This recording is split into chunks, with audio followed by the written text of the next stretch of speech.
Chapter 133 The Chase. First Day. That night in the mid-watch, when the old man, as his wont at intervals, stepped forth from the scuttle in which he leaned, and went to his pivot-hole, he suddenly thrust his face out fiercely, snuffing up the sea air as a sagacious ship's dog will, in drawing nigh to some barbarous isle. He declared that a whale must be near. Soon that peculiar odor, sometimes to a great distance given forth by the living sperm whale, was palpable to all the watch. Nor was any mariner surprised when, after inspecting the compass, and then the dog vane, and then ascertaining the precise bearing of the odor as nearly as possible, Ahab rapidly ordered the ship's course to be slightly altered, and the sail to be shortened. The acute policy dictating these movements was sufficiently vindicated at daybreak, by the sight of a long sleek on the sea directly and lengthwise ahead, smooth as oil, and resembling, in the pleated watery wrinkles bordering it, the polished metallic-like marks of some swift tide-rip at the mouth of a deep rapid stream. "Man the mastheads! Call all hands!" Thundering with the butts of 3 clubbed handspikes on the forecastle deck, Daggoo roused the sleepers with such judgment claps that they seemed to exhale from the scuttle, so instantaneously did they appear with their clothes in their hands. "What d'ye see?" cried Ahab, flattening his face to the sky. "Nothing, nothing, sir," was the sound hailing down in reply. "T'gallant sails, stunsails, alow and aloft, and on both sides!" All sail being set, he now cast loose the life-line reserved for swaying him to the main royal masthead, and in a few moments they were hoisting him thither, when, while but 2/3 of the way aloft, and while peering ahead through the horizontal vacancy between the main topsail and the t'gallant sail, he raised a gull-like cry in the air. "There she blows! There she blows! A hump like a snow hill! It is Moby Dick!"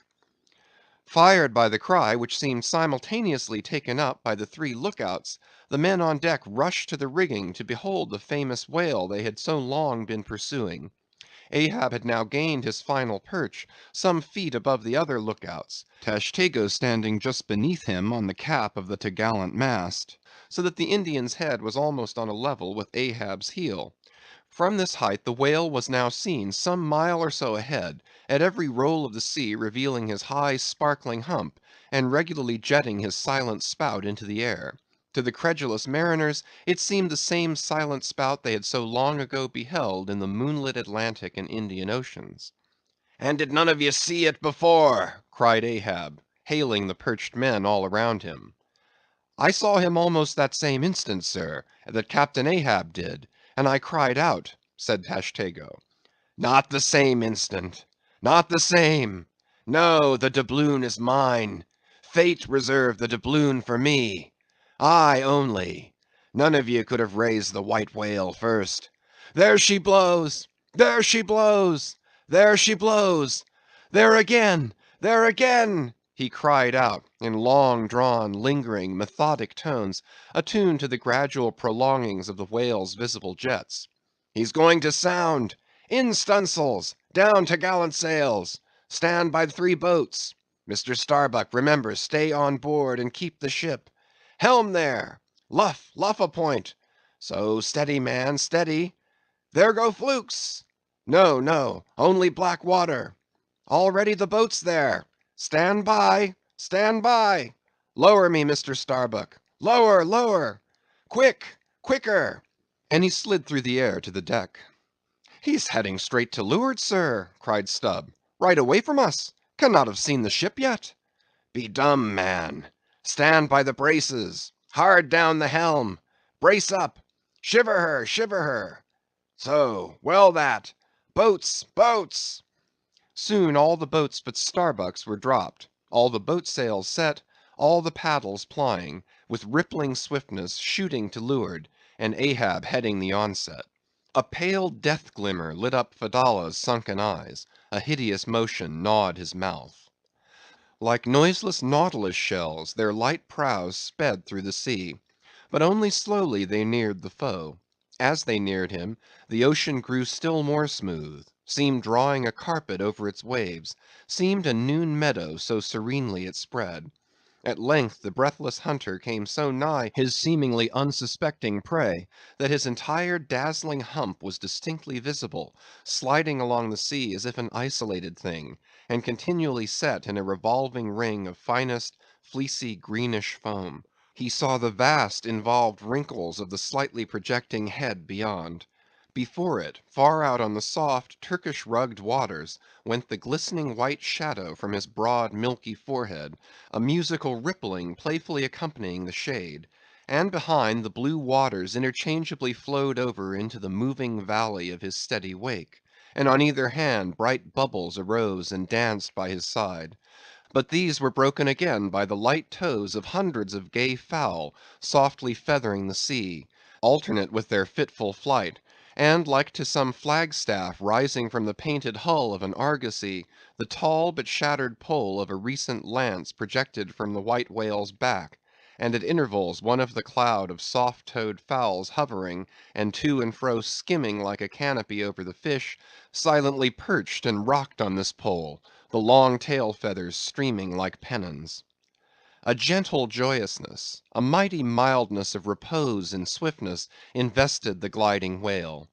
Not the white bull Jupiter swimming away with ravished Europa clinging to his graceful horns; his lovely leering eyes sideways intent upon the maid, with smooth bewitching fleetness rippling straight for the nuptial bower in Crete; not Jove, not that great majesty supreme did surpass the glorified whale as he so divinely swam. On each soft side, coincident with the parted swell, that but once leaving him then flowed so wide away, on each bright side the whale shed off enticings. No wonder there had been some among the hunters, who, namelessly transported and allured by all this serenity, had ventured to assail it, but had fatally found that quietude but the vesture of tornadoes. Yet calm, enticing calm, O whale, thou glidest on to all who for the first time eye thee, no matter how many in that same way thou mayest have bejuggled and destroyed before. And thus, through the serene tranquillities of the tropical sea, among waves whose hand clappings were suspended by exceeding rapture, Moby Dick moved on, still withholding from sight the full terrors of his submerged trunk, entirely hiding the wrenched hideousness of his jaw. But soon the fore part of him slowly rose from the water; for an instant his whole marbleized body formed a high arch, like Virginia's natural bridge, and warningly waving his bannered flukes in the air, the grand god revealed himself, sounded, and went out of sight. Hoveringly halting and dipping on the wing, the white sea fowls longingly lingered over the agitated pool that he left. With oars apeak and paddles down, the sheets of their sails adrift, the three boats now stilly floated, awaiting Moby Dick's reappearance. "An hour," said Ahab, standing rooted in his boat's stern; and he gazed beyond the whale's place, towards the dim blue spaces and wide wooing vacancies to leeward. It was only an instant, for again his eyes seemed whirling round in his head as he swept the watery circle. The breeze now freshened, the sea began to swell. "The birds! the birds!" cried Tashtego. In long Indian file, as when herons take wing, the white birds were now all flying towards Ahab's boat, and when within a few yards, began fluttering over the water there, wheeling round and round with joyous expectant cries. Their vision was keener than man's. Ahab could discover no sign in the sea. But suddenly as he peered down and down into its depths, he profoundly saw a white living spot no bigger than a white weasel, with wonderful celerity uprising, and magnifying as it rose, till it turned, and then there were plainly revealed two long crooked rows of white glistening teeth, floating up from the undiscoverable bottom. It was Moby Dick's open mouth and scrolled jaw, his vast shadowed bulk still half blending with the blue of the sea. The glittering mouth yawned beneath the boat like an open doored marble tomb, and giving one sidelong sweep with his steering oar, Ahab whirled the craft aside from this tremendous apparition. Then, calling upon Fedallah to change places with him, went forward to the bows, and seizing Perth's harpoon, commanded his crew to grasp their oars and stand by to stern. Now, by reason of this timely spinning round the boat upon its axis, its bow by anticipation was made to face the whale's head while yet under water; but as if perceiving this stratagem, Moby Dick, with that malicious intelligence ascribed to him, sidelingly transplanted himself, as it were, in an instant, shooting his pleated head lengthwise beneath the boat. Through and through every plank and each rib, it thrilled for an instant, the whale obliquely lying on his back, in the manner of a biting shark, slowly and feelingly taking its bows full within his mouth, so that the long, narrow, scrolled lower jaw curled high up into the open air, and one of the teeth caught in a rowlock. The bluish pearl white of the inside of the jaw was within 6 inches of Ahab's head, and reached higher than that. In this attitude the white whale now shook the slight cedar as a mildly cruel cat her mouse. With unastonished eyes Fedallah gazed and crossed his arms, but the tiger yellow crew were tumbling over each other's heads to gain the uttermost stern. And now, while both elastic gunwales were springing in and out, while the whale dallied with the doomed craft in this devilish way, and from his body being submerged beneath the boat he could not be darted at from the bows, for the bows were almost inside of him, as it were, and while the other boats involuntarily paused as before a quick crisis impossible to withstand, then it was that monomaniac Ahab, furious with this tantalizing vicinity of his foe, which placed him all alive and helpless in the very jaws he hated, frenzied with all this, he seized the long bone with his naked hands, and wildly strove to wrench it from its grip. As now he thus vainly strove, the jaw slipped from him, the frail gunwales bent in, collapsed, and snapped, as both jaws, like an enormous shears, sliding further aft, bit the craft completely in twain, and locked themselves fast again in the sea, midway between the two floating wrecks. These floated aside, the broken ends drooping, the crew at the stern wreck clinging to the gunwales, and striving to hold fast to the oars to lash them across. At that preluding moment, ere the boat was yet snapped, Ahab, the first to perceive the whale's intent by the crafty upraising of his head, a movement that loosed his hold for the time, at that moment his hand made one final effort to push the boat out of the bight, but only slipping further into the whale's mouth, and tilting over sideways as it slipped, the boat had shaken off his hold on the jaw, spilled him out of it, as he leaned to the push, and so he fell flat-faced upon the sea. Ripplingly withdrawing from his prey, Moby Dick now lay at a little distance, vertically thrusting his oblong white head up and down in the billows, and at the same time slowly revolving his whole spindled body, so that when his vast wrinkled forehead rose, some 20 or more feet out of the water, the now rising swells, with all their confluent waves, dazzlingly broke against it, vindictively tossing their shivered spray still higher in the air. So in a gale, the but half baffled Channel billows only recoil from the base of the Eddystone, triumphantly to overleap its summit with their scud. This motion is peculiar to the sperm whale. It receives its designation, pitch-poling, from its being likened to that preliminary up and down poise of the whale lance in the exercise called pitch-poling previously described. By this motion the whale must best and most comprehensively view whatever objects may be encircling him. But soon resuming his horizontal attitude, Moby Dick swam swiftly round and round the wrecked crew, sideways churning the water in his vengeful wake, as if lashing himself up to still another and more deadly assault. The sight of the splintered boat seemed to madden him, as the blood of grapes and mulberries cast before Antiochus's elephants in the book of Maccabees.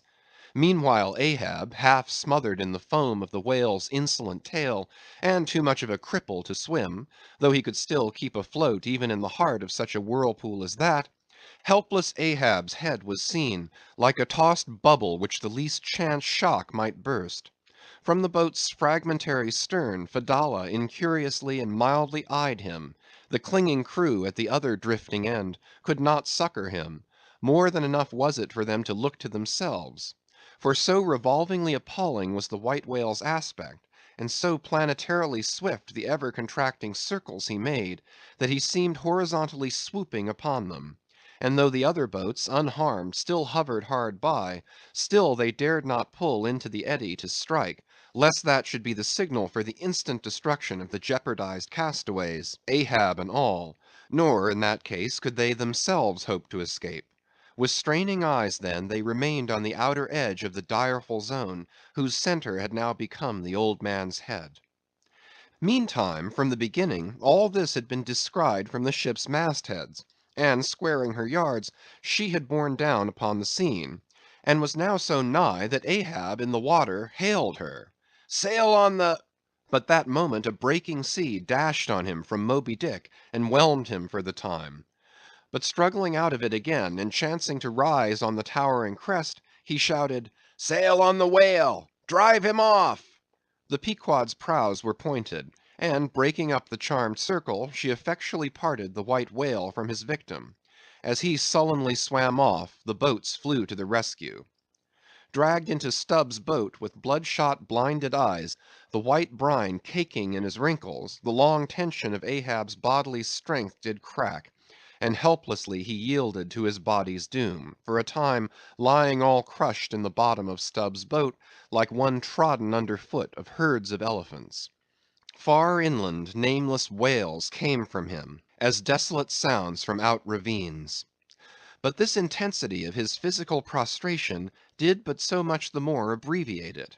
In an instant's compass, great hearts sometimes condense to one deep pang the sum total of those shallow pains kindly diffused through feebler men's whole lives; and so such hearts, though summary in each one suffering, still, if the gods decree it, in their lifetime aggregate a whole age of woe, wholly made up of instantaneous intensities. For even in their pointless centres, those noble natures contain the entire circumferences of inferior souls. "The harpoon," said Ahab, halfway rising, and draggingly leaning on one bended arm. "Is it safe?" "Aye, sir, for it was not darted. This is it," said Stubb, showing it. "Lay it before me. Any missing men?" "1, 2, 3, 4, 5. There were 5 oars, sir, and here are 5 men." "That's good. Help me, man. I wish to stand. So, so, I see him. There, there. Going to leeward still. What a leaping spout. Hands off from me. The eternal sap runs up in Ahab's bones again. Set the sail. Out oars. The helm." It is often the case that when a boat is stove, its crew being picked up by another boat, help to work that second boat, and the chase is thus continued with what is called double banked oars. It was thus now. But the added power of the boat did not equal the added power of the whale, for he seemed to have treble banked his every fin, swimming with a velocity which plainly showed that if now under these circumstances pushed on, the chase would prove an indefinitely prolonged if not a hopeless one; nor could any crew endure for so long a period such an unintermitted, intense straining at the oar, a thing barely tolerable only in some one brief vicissitude. The ship itself then, as it sometimes happens, offered the most promising intermediate means of overtaking the chase. Accordingly, the boats now made for her, and were soon swayed up to their cranes, the 2 parts of the wrecked boat having been previously secured by her; and then hoisting everything to her side, and stacking her canvas high up, and sideways outstretching it with stunsails like the double jointed wings of an albatross, the Pequod bore down in the leeward wake of Moby Dick. At the well known methodic intervals, the whale's glittering spout was regularly announced from the manned mastheads, and when he would be reported as just gone down, Ahab would take the time, and then pacing the deck, binnacle watch in hand, so soon as the last second of the allotted hour expired, his voice was heard. "Whose is the doubloon now? D'ye see him?" And if the reply was "No, sir," straightway he commanded them to lift him to his perch. In this way the day wore on, Ahab now aloft and motionless, anon unrestingly pacing the planks. As he was thus walking, uttering no sound except to hail the men aloft, or to bid them hoist a sail still higher, or to spread one to a still greater breadth, Thus to and fro pacing beneath his slouched hat, at every turn he passed his own wrecked boat, which had been dropped upon the quarter‐deck, and lay there reversed, broken bow to shattered stern. At last he paused before it, and as in an already overclouded sky fresh troops of clouds will sometimes sail across, so over the old man's face there now stole some such added gloom as this. Stubb saw him pause, and perhaps intending, not vainly though, to evince his own unabated fortitude, and thus keep up a valiant place in his captain's mind, he advanced, and eyeing the wreck, exclaimed, "The thistle the ass refused; it pricked his mouth too keenly, sir, ha, ha!" What soulless thing is this that laughs before a wreck? Man, man, did I not know thee brave as fearless fire, and as mechanical, I could swear thou wert a poltroon. Groan nor laugh should be heard before a wreck. "Aye, aye, sir," said Starbuck, drawing near. "'Tis a solemn sight, an omen and an ill one." "Omen, omen! The dictionary! If the gods think to speak outright to man, they will honorably speak outright, not shake their heads and give an old wives' darkling hint. Begone! Ye two are the opposite poles of one thing. Starbuck is Stubb reversed, and Stubb is Starbuck. And ye two are all mankind. And Ahab stands alone among the millions of the peopled earth, nor gods nor men his neighbors. Cold, cold, I shiver. How now? Aloft there! D'ye see him? Sing out for every spout, though he spout 10 times a second." The day was nearly done; only the hem of his golden robe was rustling. Soon it was almost dark, but the look out men still remained unset. "Can't see the spout now, sir; too dark," cried a voice from the air. "How heading when last seen?" "As before, sir; straight to leeward." "Good; he will travel slower now 'tis night. Down royals and to gallant stunsails, Mr. Starbuck; we must not run over him before morning. He's making a passage now, and may heave to a while. Helm there! Keep her full before the wind. Aloft, come down! Mr. Stubb, send a fresh hand to the foremast head, and see it manned till morning." Then advancing toward the doubloon in the mainmast, "Men, this gold is mine, for I earned it; but I shall let it abide here till the white whale is dead; and then whosoever of ye first raises him, upon the day he shall be killed, this gold is that man's; and if on that day I shall again raise him, then 10 times its sum shall be divided among all of ye. Away now; the deck is thine, sir." And so saying, he placed himself halfway within the scuttle, and slouching his hat, stood there till dawn, except when at intervals rousing himself to see how the night wore on.